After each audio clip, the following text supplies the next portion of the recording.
What's going on, everybody, and welcome to WrestleMania 8. We are on the 8th installment of my 39 WrestleManias in 39 days, and we are finally through the bloated cards, I think.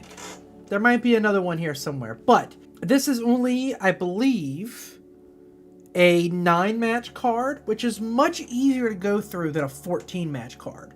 The next few were actually shorter WrestleManias too. They were only about 3 hours. It wasn't until you get to about 16 and 17 and so that they go back up to 14 to 4 hour, 10, 11 match cards, but makes more sense then. There was a lot more promos, a lot more packages beforehand, a lot more backstage stuff that happens, and some of those later Manias that you can kind of cut through a little bit. They really focus more on the entertainment value of the when you get to the Attitude and the Attitude Era and stuff like that. The Ruthless Aggression and Attitude Era. So anyway, WrestleMania 8. Let's get right to it. There really isn't a whole lot new things on here outside of the lack of a bloated card. So we actually have a much cleaner look here. And hopefully we'll start getting some more expected results in terms of the averages, because there won't be 14 matches to buoy things out.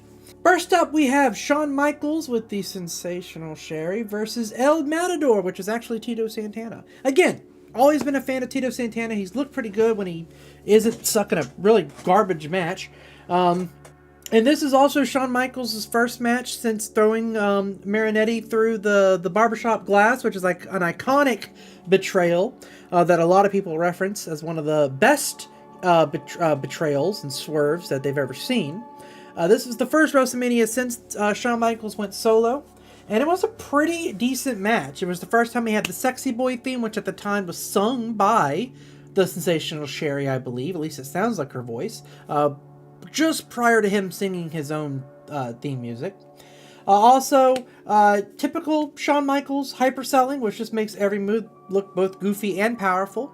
It works here by the way that El Matador, or Tito Santana, was throwing him. They played off excellently well. They both kind of meshed in terms of technical skills and match sets and whatnot. Move sets, not match sets, but move sets. And they both looked really, really, really well. It was a great back and forth, a great work rate. Wow. I don't know why I'm struggling to talk right now. Great work rate, great selling, great chemistry. Middle was a little meh, mostly due to a lot of long extended holds and headlocks and a bit of an odd finish to the match. It was kind of sudden. They both kind of hurt the match. You could tell that they had exerted a lot of energy in between those holds. So those holds were kind of allowing them to sort of restock, if you will. But it did hurt the match a little bit. It is an opener. Opener shouldn't be the best match of the night, but it should be a good one. And I thought we got one here. I put it at 6. I feel like if the middle was a little bit more active, or maybe they chopped a minute off the match so that way you didn't need the middle to be so inactive, this probably could have gotten a 7 out of me.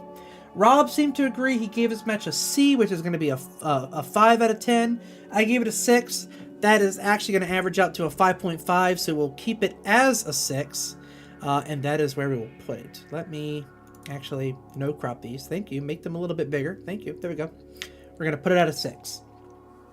Next up, we have The Undertaker versus Jake the Snake Roberts. This is Undertaker's second match of the streak. A much better match than the first Taker Mania match, in my opinion. I actually enjoyed this match. I thought it was a little bit more of a back and forth. Taker actually had to take some moves. Taker actually did some moves. I thought that, again, it did what it was supposed to do, was to show that Undertaker was not immortal, but also was still the dominant force in the WWE at the time. Made Taker into an unbeatable monster. Jake the Snake actually hit him with his DDT, which was supposed to basically take everyone out. And Undertaker did his iconic sit-up, which is something we've been waiting for him to do for a very long time.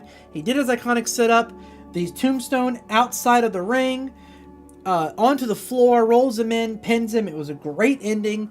It was actually, nothing spectacular happened in this match, but it wasn't as bad as the first one, and damn sure not as bad as some of the Taker matches we're going to get to. All in all, I thought this match was a pretty decent 6. Looks like Rob disagreed. Rob thought this match was not as good as it could have been. Again, I thought it was more methodical.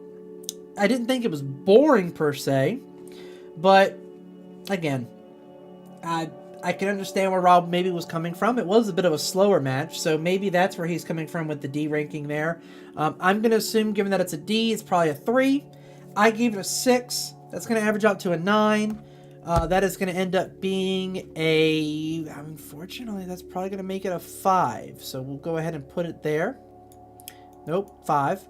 9 is going to be a 4.5, so that's going to average up to a 5. So not quite the 6 that I gave it, but also not quite the 3 that Rob gave it. We'll have to settle for the 5 there. That's about in between the two of them, so at least, you know what, Taker, you're out of the D range, at least for now. Don't worry, you'll be back there soon. Actually, matter of fact, you'll probably be worse than a D. I don't think either me nor Rob gave his, little spoiler alert, I don't think his Giant Gonzalez match is going to get much more than an F. You guys might send a riot to me if I gave that match more than an F, so. Next up, we have Roddy Piper versus Bret Hart for the Intercontinental Championship. I believe Roddy Piper comes out of this match on top. Listen, my favorite type of wrestling is when for a split moment you can't tell it's scripted.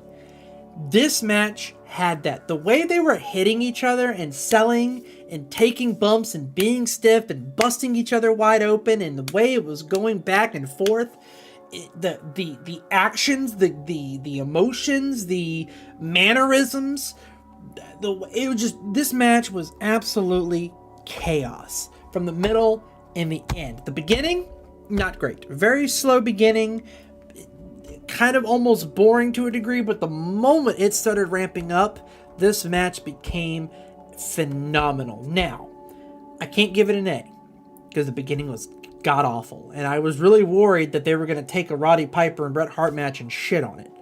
But they came through in the end. They created one of the most emotional matches I've seen in a long time, probably up and since, well, Macho Man versus Ultimate Warrior in the last WrestleMania was probably more emotional than this match was, to be perfectly honest with you. But this match was still phenomenal. I gave it an 8 out of 10 because of the bad beginning. Rob actually agrees with me here. He also gave this match a B+, an 8 out of 10. So there's going to be no arguments here. 8 out of 10. Phenomenal match. And so far, we've had 3 matches that have been average, or above average, and great. Nothing bad yet. But it's WrestleMania in the 1990s, so we know something's gonna fucking happen soon. And there it is! The next match. Jim Duggan, Sergeant Slaughter, the Big Boss Man, and Virgil versus Repo Man, the Mountie, and the Nasty Boys, Brian Knobbs and Jerry Sags. Listen, this is what happens when you take 8 wrestlers that can't really carry a match on their own anymore or ever could and combine them into one match. You get unbridled chaos. The unentertaining type of chaos, unfortunately. This match didn't really have much going for it. You basically took 8 members of your roster that can't really put together a good match and put them together and said, make a good match, and that's never going to happen.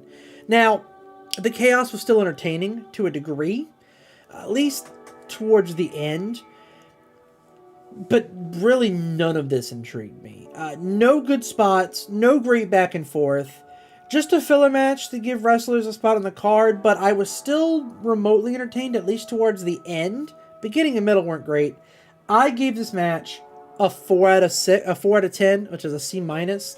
Rob gave it a C. You know, obviously his 5 is going to end up bumping it up to a 5 because of that 4.5 buffer that we have. So, again, even though I gave it a 4, thanks to Rob, this match is going to end up bouncing up above it to a 5, so it gets saved from becoming a below average match, but hey, you know what? Even when I thought we were going to get one, we ended up not getting one. So, certainly, the bad has to come soon, right? Next up, we have Ric Flair versus Macho Man Randy Savage for the WWF title. Now, this was booked as a double main event because of course you have to have Hulk Hogan in the main event of WrestleMania for some fucking reason. But this was for the WWF title. This was the main event. As far as I'm concerned, it should have been the main event. I gave this match a 10 out of 10. Rob gave this match a B because he fell a fuck asleep. So I guess that means in our little match review today, I have to educate Rob as to why this match is an all-time fucking classic, and why I am very angry at him for once again ruining what should be a 10 out of 10 match on the card, but it's going to end up tumbling to a 9 because Rob doesn't know how to stay awake and watch classics. Let's go educate him in today's match review. What's going on, everybody, and welcome to the match review here for WrestleMania 8. Don't know why the logo looks identical, but it's an 8. We're here once again with Tito. And we are here for the Macho Man versus Ric Flair match. A match that I gave a 10 out of 10 to. And this son of a bitch had to ruin it. Why? What do you mean, why? Why did you ruin this? I didn't ruin it. I gave it a good grade. I just didn't hold it up to your weird-ass standard. This is not a 10 out of 10 match. This is not a top 25 WrestleMania match according to Bleacher Report. This is not a top 25. Hold on. Time out. Do you think I give a rat's McFucking ass about what Bleacher Report thinks is the top 25 you give a matches? rat's ass about what Twitter says. No, I listen to X. No, it's Twitter. I listen to what they say, and I make my own decisions, and if they happen to agree with what I think, then of course I'm going to share the ones that agree with, because that's the agenda of 2024 politics, okay? You share what agrees with you. That's how life works now. Twitter's soft. Is it fair? No, it's not fair. But this is Flair. We're here to discuss Macho Man versus Ric Flair. Now listen, yes, Ric Flair looks like he's 50 years old when he's here at WrestleMania 8. He aged like milk and then wine, and it's supposed to be like the fucking opposite. It's really weird. Like, he aged from age 20 to 50, he aged like 80 years, and then he just stayed there. And now he looks the exact same. He just can't walk straight now. Yet he still wants to be in Sting's retirement match, which is actually happening the day we're filming this, by the way. So congratulations, Sting, on an excellent career. Yep. But Ric Flair versus Macho Man, listen, I loved this match. I loved it was a good match. The back and forth was excellent, man. I loved, obviously with, I believe this is the match where, never mind. This wasn't the match with Queen Sherry. That was the next one. That was the Ultimate Warrior. Yes. But I loved this match, man. I loved the back and forth between the two. I loved the minor interferences there, obviously with Ric Flair focusing on Elizabeth and everything. I loved the actual movements. This was still when Ric Flair could actually move and flip and jump, and as you can see by the picture here, go over the top ropes looking like a wild man and land on his face and still get up afterwards and not break every bone in his body, unlike now. Macho Man was still in his prime. I don't think he ever really left it. Yeah. Even in his last few matches, he was still looking like he could go. I love this match, man. It had everything I wanted. And again, maybe it's the fact that I'm a huge Macho Man fan. Maybe that obviously added a couple points to my overall score. But I've given Macho Man bad ratings before. We even talked about one with the Dusty Rhodes match. You said that was a bad match. I said that was entertaining as fuck. Right, but I've still given Macho Man some bad scores. So I'm not a super fan that's going to love everything he does no matter what. Macho Man to me is the original Mr. WrestleMania. Because now Shawn Michaels has that title. I feel like I almost said Steamboat, Jesus Christ. Savage is the original. He always put on bangers. Oops, all bangers. And again, I mean, I will say for this match, I did like the back and forth at first. Ric Flair's chops. You just hate choppers. I do. Because you hate Gunther now. You're right. Gunther is like a poor man's Ric Flair to me. But I will say the woos are fun, right? The crowd involvement in this match, you can tell that there's a little bit. You know what I mean? Like, to be fair, the crowd was kind of quiet for most of WrestleMania 8, but yeah, but like, I mean, growing up with the WrestleManias that we had, like basically 10 and up, right?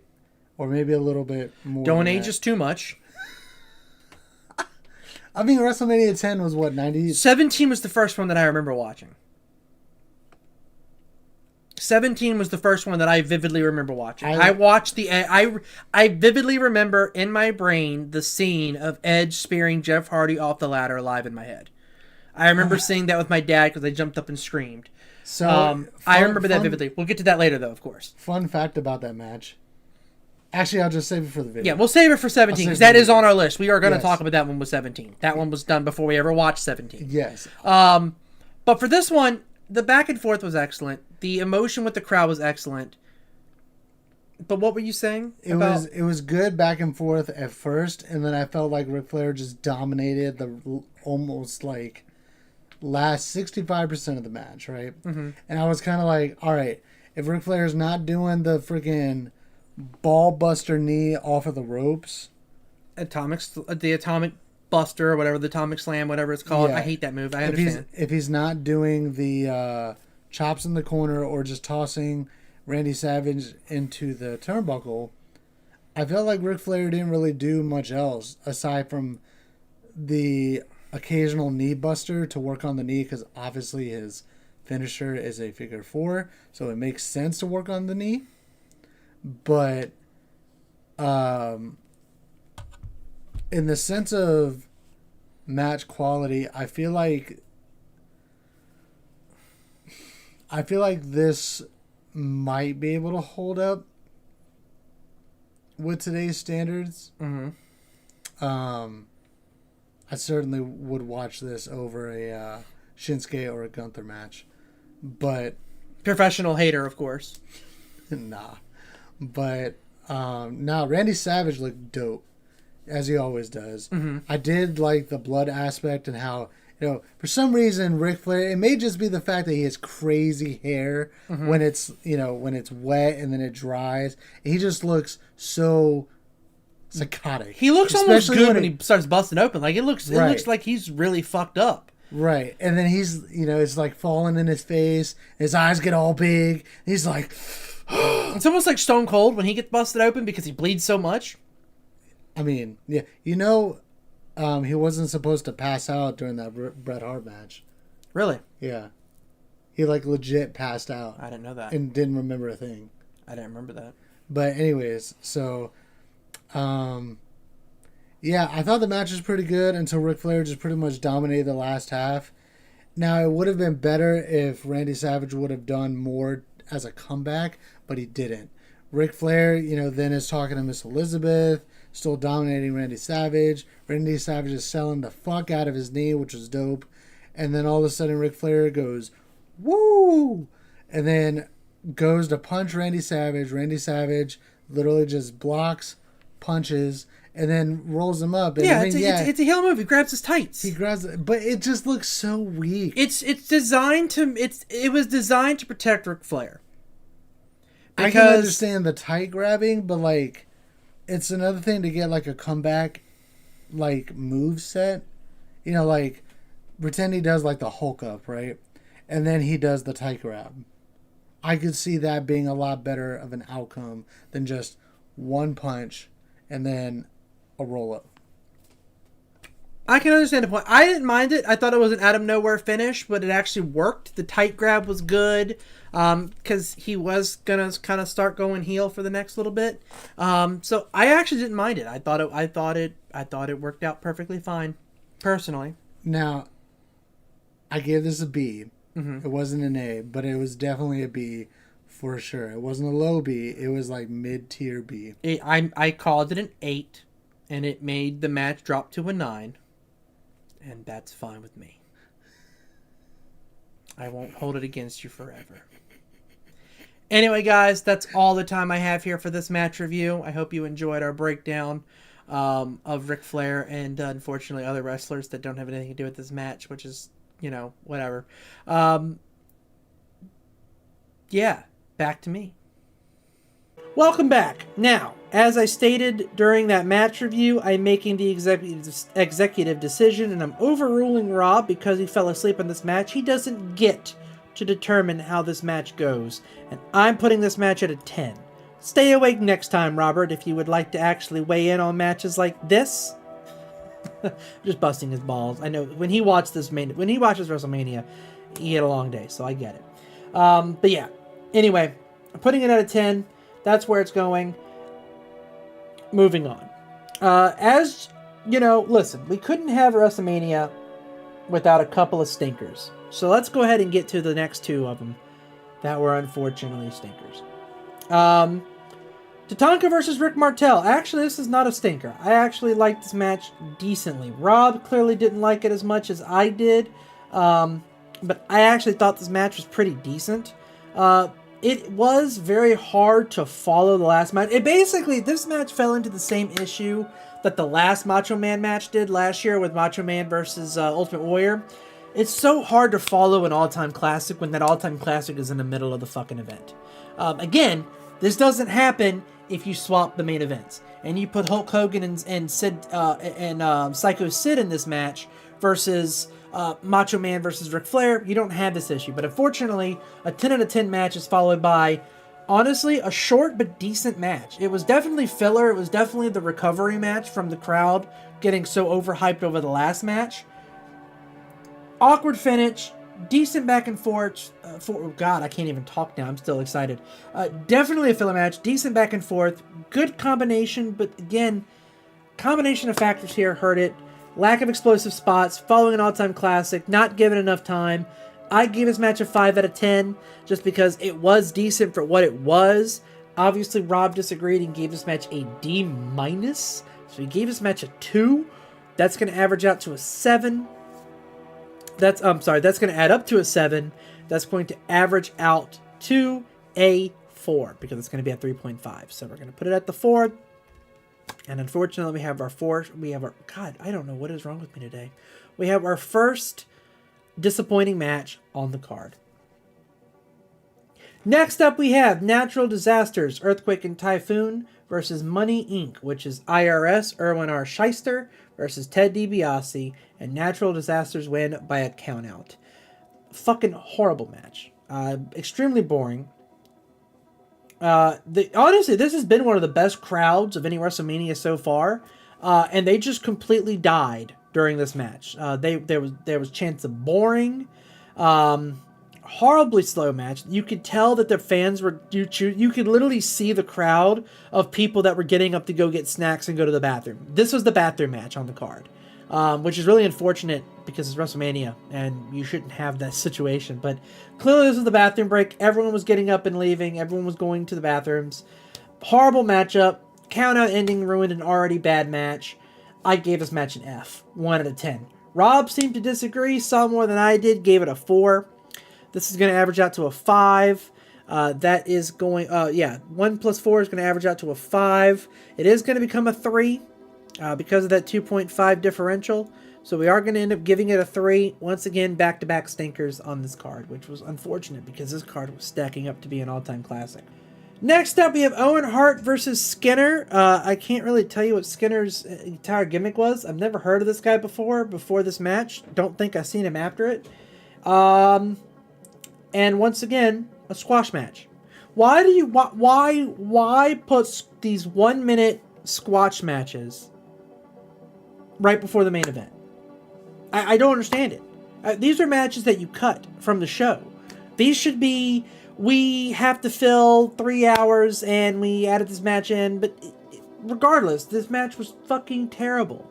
It was a 1-minute squash match for Owen Hart, which, I mean, I'm fine with, but this was an amazing show. This was an all-time classic show, and you fucked it at the very end. Rob gave it an F as well. It's going in the 1 category. Why? This completely offsets the 10 and even my Mountain Dew bottle was angry. It just fell off my table. This completely offsets the 10 out of 10 that you had on the show. Just dumb. You had a chance for this entire WrestleMania to be one of the top WrestleManias so far, if not the best WrestleMania so far, and you fucked it. You fucked it. Your main event didn't help it, but you fucked it. Speaking of the main event that didn't help it, Hulk Hogan versus Sid Justice, or Psycho Sid, depending on how you want to call him, and Hogan wins by disqualification. Just an absolute stinker of a match. 2 out of 10. I gave it a D. Rob also gave it a D. D-. Gave it a 2 as well. I don't understand, man. Just absolute stinkers to end this show. Great first half, horrible second half. Sid Justice is garbage. He's not good. He's never been good. He isn't good in any match I've seen him in, and obviously this is his first one, but you see him in a lot of WrestleManias after this. He's garbage in every one. Spoiler alert, he's just not good. And he absolutely ruined this main event. He ruined this event in total. I guess you put him against Hulk Hogan, who really, at this point in his time, can't carry fucking water in a bucket without having a hole in it. Just a horrible match.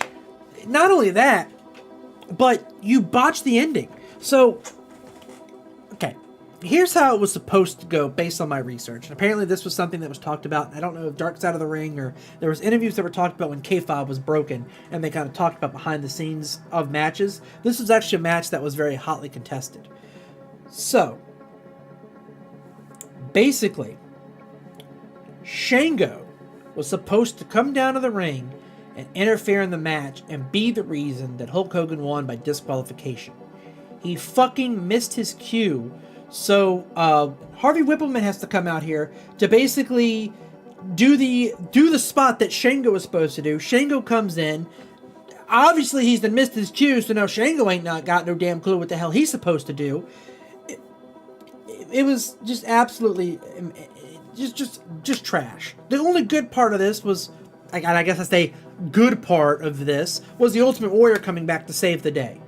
Because they were about to gang up on Hulk Hogan. Oh no, what's going to happen? Now you've got another overrated superstar coming to the ring to beat up on everyone. Just trash, man. Just absolute trash. Bad match, a DQ finish main event that shouldn't have happened. You should have given the rightful Ric Flair versus Macho Man the main event here. You didn't. Just absolute terrible. D. 2 out of 10. Get it out of my face. I'm done. Horrible ending to a great main event. Horrible ending to a great event in general. And unfortunately, this is probably going to affect the overall rating of this event. God, I'm getting so worked up, talking about this one, because I loved the first half of watching this main event of WrestleMania, and just the ending of this WrestleMania. I was mad watching it, and I'm getting mad at it again reviewing it. Yeah, so I averaged it out, and it once again comes up to a 4.89. You finally had a chance to have an above average, or at least an average overall WrestleMania, and you fucked it. 4.89. So disappointed. So disappointed in this. But hey, what are you gonna do? This was 1990s, early 1990s wrestling, before the Attitude Era came and saved us. So there you go. WrestleMania 8, guys. I hope you all enjoy. Let me know how you feel about everything here, and I will see you tomorrow for WrestleMania 9. Until then, good night.